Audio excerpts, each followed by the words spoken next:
Hello বন্ধুরা, এখন আমি হইচইতে আসা নষ্ট নি 2 এর ট্রেলারের রিয়াকশন দেবো। লজ্জা লাগা দরকার। হ্যাঁ, আমার কিছু করার নেই, কারণ এইসব জিনিস আমাদের দেখতে হবে। এবং হইচই কেচ্ছা ভার্সের আবার একটা নতুন কাজ, নতুন কেন পুরানো কাজই আবার সেটা নতুন করে আসছে এবং সেটা টর্চার করবে এটাও জানা আছে। তো চলুন আগে ট্রেলারটা দেখি কীরকম করেছে বা কতটা জঘন্য করেছে, তারপর এটা নিয়ে কথা বলছি। ভালো হলে ডেফিনেটলি ভালো বলবো, সেটা আশা একেবারেই নেই সিজন 1 দেখার পর। তো চলুন আগে দেখি, তারপর এটা নিয়ে কথা বলছি।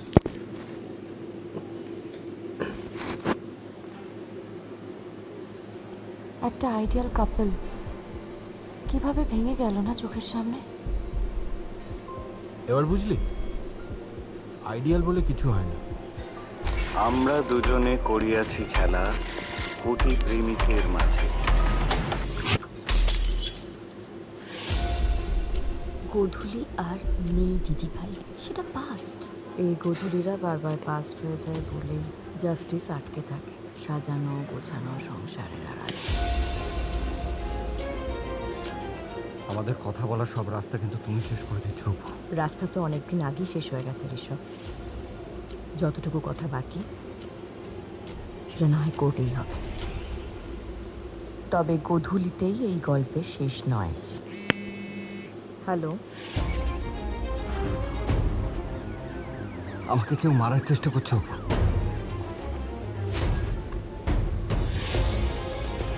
যে মেয়েটা ফোন করেছিল সে কিছু একটা চায়। হ্যালো, উপহার ভালো লেগেছে স্যার? ও মরে গেলে শান্তি হতো তোমার। চেকমেট।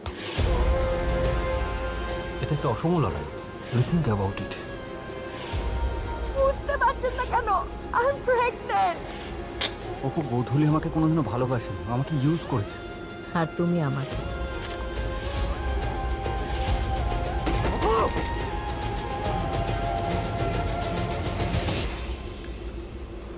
আমি যে কোনো সত্যি খুঁজছি সেটা অন্য কারোর জানার জন্য তাকে আমাদের জীবনের অনেক কাছাকাছি থাকতে হবে, খুব কাছাকাছি। কাছাকাছি যে নেই সেটাই বা আমরা জানছি কি করে?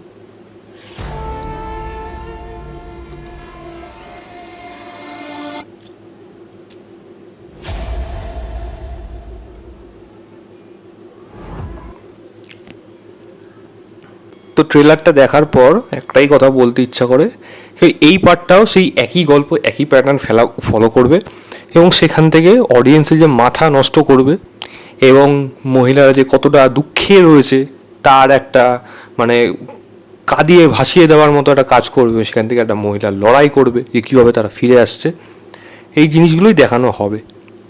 তো কিছু করার নেই, এই কাজটাও সেরকমই হবে এবং এর থেকে আশা একেবারেই নেই, পরিষ্কার কথা একেবারেই নেই। কারণ গল্প যেখানে আগের পার্টে শেষ হয়েছিল, এই পার্টটা সেখান থেকে শুরু হবে। আরও একটা নতুন মেয়ে আসছে, উষসী এই ওখানে রোল আছে, দুর্ধর্ষ কাস্টিং। তো সেইও এখানে সে একই এলিগেশন আনবে এবং তার কিছু উদাহরণ এই কাজের মধ্যেও দেখতে পেলাম, ওর অ্যাক্টিভিটিসে দেখতে পেলাম, কিছু ডায়লগের মধ্যে বুঝতে পারলাম। এবং সেখানে এই সন্দীপটার ক্যারেক্টারটা লড়াইটা কীভাবে আসছে, তার হাজব্যান্ড এগেনস্টে কীভাবে যাচ্ছে, কোর্টের লড়াই কীভাবে লড়ছে এবং জাস্টিস ফেরাতে পারছে নাকি, হাজব্যান্ডকে দোষী করিয়ে কীভাবে মানে অবলা নারীটাকে সাহায্য করছে, এই নিয়ে কিন্তু বাকি সম্পূর্ণ সিরিয়াল বলি বা নামেই সিরিজ এটা গল্পটা থাকতে চলেছে। দেখা যাক, এটাও এখানে শেষ হবে না, এটাও পরিষ্কার। কারণ এই ধরনের অসভ্য টাইপের কাজগুলো করে করে তো হইচই এত সাবস্ক্রাইবার বেস বাড়িয়েছে এবং এইগুলো ভিউয়ারশিপও এনে দেয় এবং সেটা কেন তারা বন্ধ করবে? স্বাভাবিক, প্রফিটেবল ভেঞ্চার। তো এই কাজটাও এরকম এগোতে থাকবে। এবার দেখা যাক এই কাজটাও কি আগেরটার মতোই ততটাই খারাপ হয়, না আগেরটার মতো খারাপ হয়, না তার থেকে একটু কম খারাপ হয়, সেটা তো সময় বলবে। 26 তারিখ এই কাজটা আসবে, যেটা দেখার জন্য আমার কোনো ইচ্ছা নেই, বাট সময় নষ্ট করে আমাদের দেখতে হবে এবং যেহেতু এগুলো রিভিউ করতে হয় তাই করতে হবে। বাকিটা আপনাদের ব্যাপার, আমি লিঙ্কটা দিয়ে রাখবো ডেসক্রিপশনে, আপনারা দেখুন, দেখেই জানাবেন আপনাদের কেমন লাগলো। এই ছিল আমার ওভারঅল ট্রেলার রিয়াকশান নষ্ট নি 2 সিজন 2 এর। ভিডিওটা ভালো লাগে লাইক শেয়ার এবং চ্যানেলটাকে সাবস্ক্রাইব করে দেবেন। বাই।